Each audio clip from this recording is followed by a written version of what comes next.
जब एग्जाम देके आए तो ऑलमोस्ट हमारे कॉलेज से सारे लड़कों का सिलेक्शन हो गया। सिर्फ 2 लोग ऐसे थे जिनकी अच्छी रैंक हुई। एक जिसने मुझे पढ़ाया था उसकी rank all India 730 732। then I realized कि GATE is basically not all about कि आपको कितना आता है। अभी मैं 5 मिनट के अंदर आपको जस्टिफाई कर दूंगा कि आपको आता बहुत कुछ है, पर जब समय आएगा ना यूज करने का तो आप यूज नहीं कर पाएंगे। और यही इंजीनियर्स के साथ सबसे बड़ी इशू है। मैं बहुत सारे बच्चों से पूछता हूँ एग्जाम कैसे निकलता है, तो बच्चे बोलते हैं सर पढ़ने से निकलता है। तो उनको इतना ही बोलता हूँ कि बचपन से अभी तक कर क्या रहे थे। बचपन से पापा ने बोला पढ़, मम्मी ने बोला पढ़, भाई ने बोला पढ़, ताऊ ने बोला पढ़, सबने बोला पढ़, पर किसी ने ये नहीं बताया कैसे पढ़। राइट, और ये सबसे बड़ी इशू है। एक छोटी सी चीज और मैं बात करता हूँ, हमेशा जिंदगी में जो चाहोगे वो अचीव कर सकते हो, पर उसके लिए 2 चीजों की रिक्वायरमेंट होती है। और किस चीज की रिक्वायरमेंट होती है, 2 मिनट मेरी बात समझिएगा। मैं जब कॉलेज के फाइनल ईयर में था तो मोह माया में पढ़ा हुआ था। मोह माया जानते हो? तो जब कॉलेज में था तो मैं मोह माया में पढ़ा हुआ था। जब आदमी मोह माया में तो उसको पैसों की बहुत जरूरत होती है। तो मैं लगभग 20,000 की उधारी में आ चुका था। 20,000 की उधारी। और दोस्त बहुत अच्छे थे, कोई मांगता नहीं था पैसे, पर मैं भी खुददार आदमी, पैसा लिया हूं तो पैसा। और यार दूं कैसे, घर से 1000 रुपए आते थे। राइट, तो सोचना अपनी जगह, करना जैसे आप लोगों को भी लगता है कि सर दुनिया भाग लो, मेरे से जीनियस कोई नहीं है। राइट, ऐसे ही मेरे को भी लगता था कॉलेज में, पर पैसे दे तो दूं, पर कैसे दूं, कुछ समझ में नहीं आ रहा है। फिर मैंने सोचा एक कॉलेज के नीचे की तरफ आते हैं तो एक IIT का एक कोचिंग इंस्टीट्यूट था। मैंने कहा उस इंस्टीट्यूट में पढ़ा देता हूं और वहां से जो पैसा आएगा वो मैं अपने दोस्तों को दे दूंगा। अब थोड़ा सा सिचुएशन समझना क्या था। जब मैं कॉलेज के कोचिंग इंस्टीट्यूट में गया, वहां पर रिसेप्शनिस्ट बैठी हुई थी। रिसेप्शनिस्ट मैम को बोला कि मैम मैं पढ़ाना चाहता हूं। समझ रहा हूं सर, मैं भी। तो कॉलेज जब मैं गया, रिसेप्शन में मैडम बैठी थी, मैडम को मैंने बोला मैम मैं पढ़ाना चाहता हूं। उन्होंने बोला सीवी दे दो। मैंने कहा सीवी क्या होता है, यह पूरा का पूरा आदमी है, तुमको कागज पे चाहिए। तो बहस हमारी बढ़ने लगे, तब तक कोचिंग का डायरेक्टर बाहर निकले और उन्होंने पूछा रिसेप्शन से क्या इश्यू हो गया। बोला ये कह रहे सर कि मैं पढ़ाना चाहता हूं। मैंने कहा सीवी दे दो। कह रहे सीवी क्या होता है, मैं आया हूं बात करो। डायरेक्टर ने बोला सीवी दे दो। मैंने कहा सीवी क्या, आया हूं बात करो, खुला बात करो। तो मेरे को कैबिन में ले गए। कैबिन में ले जाके बोले बताओ बेटा कौन सा सब्जेक्ट पढ़ाओगे। अब उससे पहले कभी पढ़ाया तो था नहीं, मुझे बोला कौन सा सब्जेक्ट पढ़ाओगे। तो मैंने कहा सर टैलेंटेड है, कुछ भी दे दो, फिजिक्स केमिस्ट्री मैथ्स कुछ भी पढ़ा दूंगा। बोला बेटा हमारे यहाँ पे फिजिक्स भी 3 फैकल्टी मिलकर पढ़ाती है। उस टाइम मुझे एहसास हुआ फिजिक्स भी 3। मैंने कहा सर एक काम करो, केमिस्ट्री वो नहीं रखता, फिजिक्स और मैथ्स कुछ भी दे दो मैं पढ़ा दूंगा। बोला पक्का पढ़ा दोगे। बोला हाँ सर मैं पढ़ा दूंगा। तो उन्होंने कुछ IIT के एडवांस का कुछ टेस्ट दिया था, उसका एक 10 क्वेश्चन के इंटीग्रेशन का एक क्वेश्चन पढ़ा हुआ था, मेरे सामने लाकर दिया, इसको सॉल्व करो। जैसे लग गया मैंने कहा सर ऐसे तो नहीं होता है, आज तो मैं बात करने आया हूं। आज सब्जेक्ट डिसाइड होगा, फिर आप मेरे को बताओगे, फिर मैं तैयार करूंगा, फिर आगे बढ़ोगे। तो चीटिंग नहीं खेल रहा मैं। तो उन्होंने बोला बेटा ऐसा नहीं है, ये तो बेसिक सा क्वेश्चन इंटीग्रेशन का, इसको सॉल्व कर सकते हो। हालांकि इतना बेसिक भी नहीं था, मैंने एक झलक देख लिया था। बट इंटीग्रेशन मैं हूं बेसिकली बिहार से, तो बिहार में जो रग रग में मैथ रहता है, मतलब ऐसे चीरा लगेगा ना तो खून भाग में आता, पहले इंटीग्रेशन डिफरेंशिएशन बाहर निकलता। तो जब क्वेश्चन देखा उस क्वेश्चन को मुझे मैक्सिमम 6 से 7 मिनट लगे होंगे 10 क्वेश्चन को सॉल्व कर दिया। अब जब 10 क्वेश्चन को सॉल्व कर दिया तो डायरेक्टर हो गया इंप्रेस। अब वो डायरेक्टर सर मेरे से सैलरी की बात कर रहे हैं कि कितनी सैलरी चाहिए, पर मुझे पता था उधारी कितने की है। जिंदगी में पापा ने नहीं पूछा कितने पैसे चाहिए, पहली बार कोई डायरेक्टर पूछा कितने पैसे चाहिए, मुझे टेंशन में कितना बोलूं, पर उधारी कितने की नहीं सुना जा रहा, कितने की। जोर से बोलो, जोर से क्या बोला जाता है, क्या पता क्या बोले, जोर से बोलो। बहुत बढ़िया, भक्ति में माहौल के अंदर स्टार्ट करते हुए सेशन। तो डायरेक्टर मुझे पता था उधारी कितने की है, 20। तो मैंने बोला 20 बोलता हूं। फिर मैंने सोचा यार 20 तो वो दोस्त ही ले जाएंगे, मेरी जेब में क्या बचेगा। मैं एक काम करता हूं 25 बोलता हूं। फिर लगा यार 25, बाप रे, जिसके घर से 1000, अभी हाइपोथेटिकल लगेगा, मेरी सिचुएशन समझना, जिसके घर से 1000 आता है वो 25,000 की चीजें डिमांड कर रहा है, क्या सोच रहा होगा। मैंने सोचा 25 बोलता हूं। फिर मैंने सोचा 25, बाप रे निकाल देगा ये तो। फिर सोचा 20, फिर मैंने आया 25। अभी बोलूंगा हाइपोथेटिकल लगेगा, समझिएगा। उस टाइम 20, 25 जब कश में डूबा हुआ था, तब तक डायरेक्टर ने बोला हम आपको 45,000 पे कर सकते हैं। और जैसे ही डायरेक्टर ने बोला हम आपको 45,000 पे कर सकते हैं, मेरे मुंह से निकला 45 तो कम पड़ेगा सर। एंड द लास्ट लगभग 1-1.5 महीने मैंने जॉब की। एंड द लास्ट 1-1.5 महीने जॉब करी, पैसा उठाया, अपनी उधारी कंप्लीट करी और लाइफ सेट। और एक चीज मैं बता देता हूं, इस पूरे सिचुएशन में एक चीज बता देता हूं, टू बी वेरी फ्रैंक।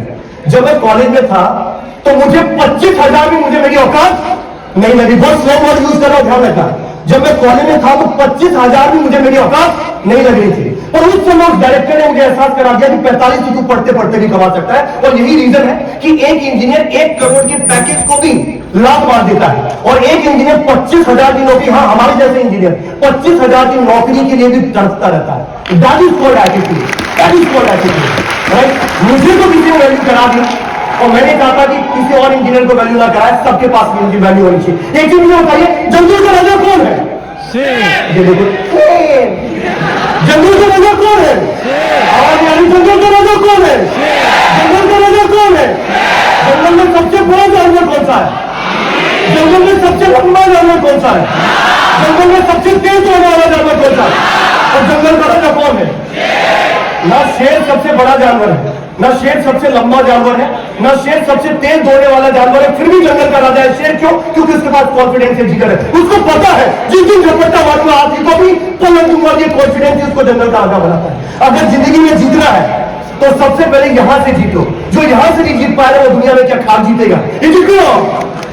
अरे और जब कुछ सोचोगे ना तो प्रॉब्लम आनी शुरू हो जाएगी। जैसे कुछ सोचोगे ना, ड्रीम बनाओगे ना, प्रॉब्लम आनी शुरू हो जाएगी। और प्रॉब्लम आएगी ना तो उतनी ही शिद्दत भी दिखानी चाहिए। उसके लिए 2 लाइनें अर्ज कर देता हूं कि आज बादलों ने फिर साजिश की है, आज बादलों ने फिर साजिश की है, जहां मेरा घर था वहीं बारिश की है। आज बादलों ने फिर साजिश की है, जहां मेरा घर था वहीं बारिश की है। अगर फलक को जिद है बिजलियां गिराने की, तो हमें भी जिद है सारा वही अपनी आशिया बनाने की। इतनी शिद्दत है अपनी आशिया बनाने की, तो विश्वास करिएगा दुनिया में ऐसी कोई चीज नहीं जो आप उसको अचीव नहीं कर सकते। और इसके लिए मैं जादू भी सिखा सकता हूं, पर उससे पहले मेरे ख्याल से जादू देखना चाहोगे क्या? अभी देखना चाहोगे क्या? फ्री में देखना चाहोगे क्या? अच्छा, आप 0 से लेकर 999 के बीच में एक डिजिट सोच लीजिए। 0 से लेकर, मैं प्रिडिक्ट करूंगा। सोच लिया क्या? नहीं आवाज आ रही? सोच लिया क्या? सोच लिया क्या? चलिए ठीक, आप में से कोई भी कहा, अरे कोई भी आ जाओ यार, कोई भी। हाँ आ जाओ मैडम, आप खड़े हो जाओ। हाँ आप खड़े हो जाओ, आप खड़े हो जाओ। अरे हो गया बेटा, हो गया, भावुक नहीं होना। आपका नाम एक बार माइक दे देंगे क्या? शुभी, एक बार शुभी जी का आगे हो जाए। ताली में कंजूसी ऐसे हो जा रहा है पीछे। शुभी जी का, शुभी आपने नंबर सोच लिया? नंबर सोच लिया क्या आपने? अच्छा, आपने जो नंबर सोचा वो बगल वाले के कान में या इनके कान में एक बार बता दो क्या सोचा आपने। मैंने देखा, या फिर लिख दो कॉपी के पर लिख दो कुछ, इनके कॉपी के पेज पे लिख दो, कॉपी के पेज पे लिख दो। अरे एक तो जादू दिखा रहा हूं, वो भी फ्री में। आधे लोग सोचते पता नहीं क्या।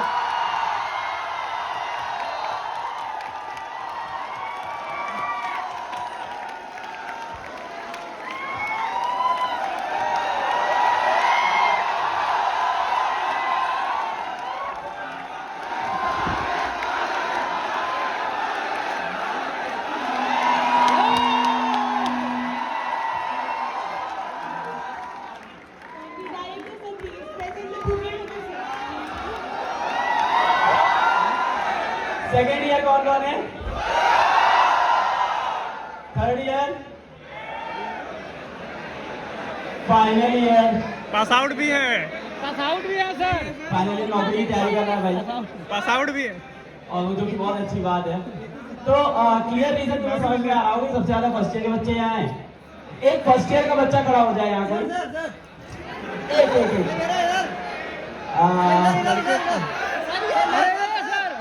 फर्स्ट ईयर का एक बच्चा, एक आप नहीं आती, वो अलग इरिटेट कर रहा है। फिर सुबह अपना क्लास जाने का इशू है, फिर सुबह किसी तरह से उठ के अपन क्लास गए, किसी तरह से क्लास पहुंचे, गिरते पड़ते, फिर वहाँ पे अटेंडेंस लगाई, फिर आंख नहीं खुल रही है, फिर लेक्चर भी समझना है, फिर उसके बाद असाइनमेंट भी सबमिट करना है, नोट्स भी बनाना है, फिर सेशनल भी आ जाएगा, फिर उसी दिन शाम को किसी दोस्त की पार्टी भी है तो बास के मॉल में भी जाना है, पार्टी भी करना है। सारी जिम्मेदारियां दुनिया की आ जाती है ना।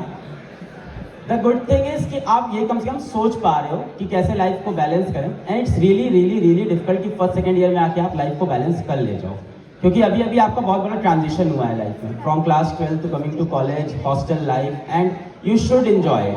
ऐसा नहीं कि इसको एंजॉय नहीं करना है, तो फर्स्ट ईयर की कॉलेज लाइफ को खूब खूब खूब एंजॉय करो। द ओनली थिंग इज कि keep trying new things in first year. अभी आप एग्जैक्टली बैलेंस कर ही नहीं सकते, क्योंकि अभी आपको पता ही नहीं कि आप चाहते क्या हो। काफ़ी लोग हम लोग फर्स्ट ईयर में बीटेक करने से इसलिए आते हैं क्योंकि दुनिया बीटेक कर रही है, तो इसलिए हम लोग चले आते हैं बीटेक करने, है ना। इंडिया में कहा जाता है इंसान पहले इंजीनियर बनता है फिर डिसाइड करता है उसे और क्या बनना है। तो फर्स्ट ईयर में जब हम लोग पहुंचते हैं तो हम लोग काफ़ी ब्लैंक माइंड से आते हैं कि यार इंजीनियरिंग करने यहाँ करेंगे, फिर यहाँ पे अलग मस्ती चल रही है, यहाँ अलग जिम्मेदारियाँ हैं, रात को है ना बर्थडे पार्टी हो रही है, 12 बजे जगना पड़ेगा, जीपीएल करना पड़ेगा, अलग जिम्मेदारी है, कमल उड़ाना पड़ेगा, मारना पड़ेगा, होता है कि नहीं यार?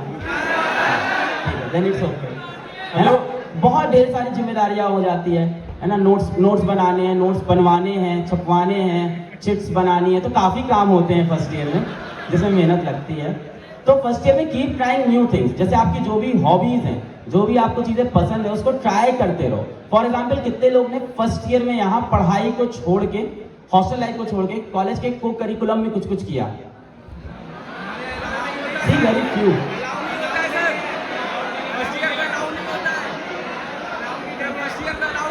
फर्स्ट ईयर में अलाउड नहीं है? अरे कराओ यार, ना फर्स्ट ईयर ही तो करता है सबसे ज्यादा। फर्स्ट ईयर कोई dance performance, singing performance, drama, second year वालों थोड़ा सा करो यार इनके लिए।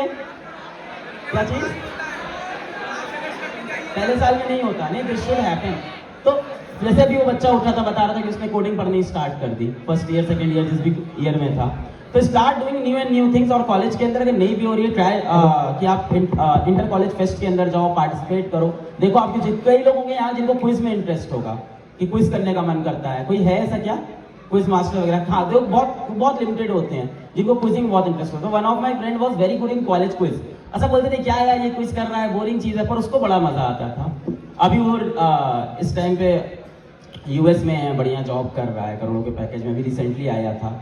और वो क्विज की जनरल नॉलेज उसको उस तरफ ले गई, सस्टेनेबल डेवलपमेंट, सस्टेनेबल मैनेजमेंट की तरफ। फिर उसने उसमें एमएस किया बाहर जाके, फिर बाहर ही अब जॉब कर रहा है। तो एग्जाम्पल हो गया क्विज कर रहा है। कोई ऐसा होता है जिसको ड्रामा में इंटरेस्ट हो, जिसको प्लेज में इंटरेस्ट हो, जिसको नुक्कड़ नाटक में इंटरेस्ट हो, है ऐसा कोई? अगेन वेरी फ्यू, सारी क्रिएटिव चीजें बोल रहा हूँ मैं, और कई लोग कर भी रहे हैं।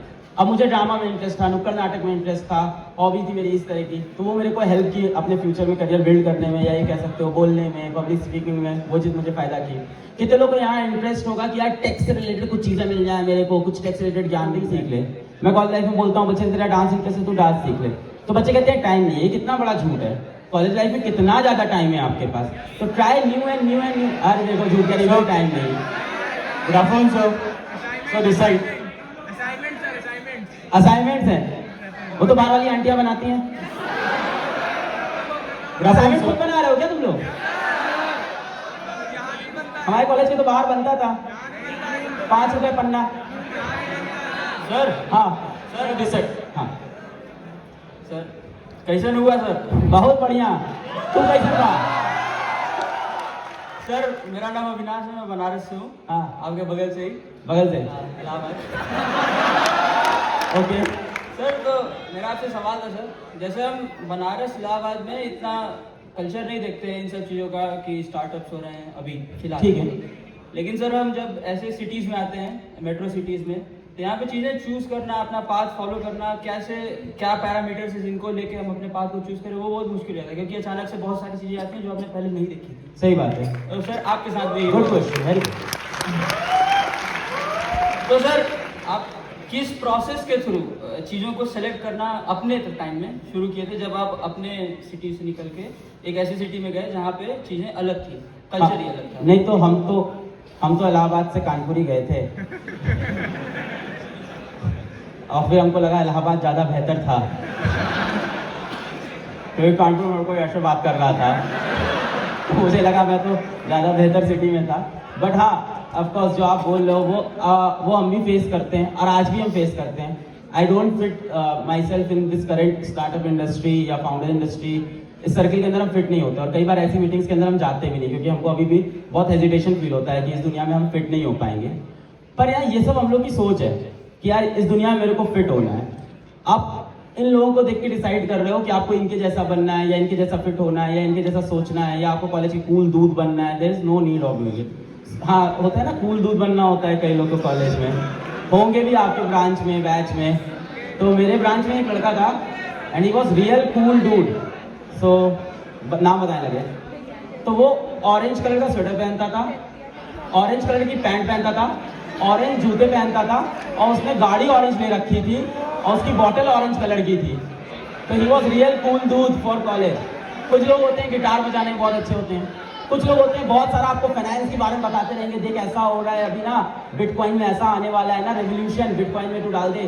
कितने लोग होते हैं आपको सड़क पे मिल जाएंगे पूरे time, they will be talking about कि एलन मस्क ने ऐसा किया, एलन मस्क ने ऐसा किया, एलन मस्क उनको जानता भी नहीं है, and they will keep talking about Elon Musk. तो इन चीज़ों से डरना नहीं है यार, इन चीज़ों से बिल्कुल नहीं डरना है। ये जितनी भी हाइप की दुनिया है ना, इससे डरना नहीं है। मेरे को भी ऐसा ही लगता है जब मैं स्टार्टअप इंडस्ट्री के अंदर बैठता हूँ और लोग मिलते हैं वहाँ पे एकदम भयानक सूट वूट पहन के और ऐसी बातें करते हैं, टर्म्स ऐसे यूज करते हैं जिससे मैं घबरा जाता हूँ।